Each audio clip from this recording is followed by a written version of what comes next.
வணக்கம், நான் உங்கள் தினேஷ் சரவணன்.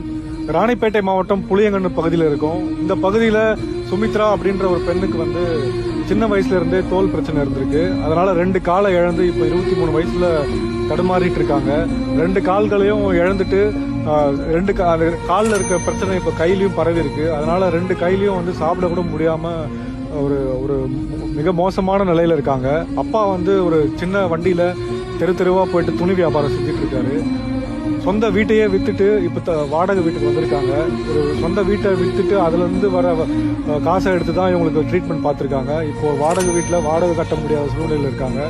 மாதம் வர 10,000 வாடகை போது மிச்சம் இந்த பெண்ணுக்கு ட்ரீட்மெண்ட்டுக்காக செலவு பண்ணிட்டு இருக்காங்க. ஸோ ரொம்ப மோசமான நிலையில இருக்காங்க. இவங்களுக்கு நம்மளால முடிஞ்ச ஒரு சின்ன வீல் சேர் வாங்கி கொடுத்துருக்கோம். மேலும் மாசம் தேவையான அந்த மாத்திரை செலவுக்கு என்னால் சின்ன உதவியை செய்யலான் இருக்கேன். ரொம்ப கஷ்டமா இருக்குங்க பார்க்கறதுக்கு.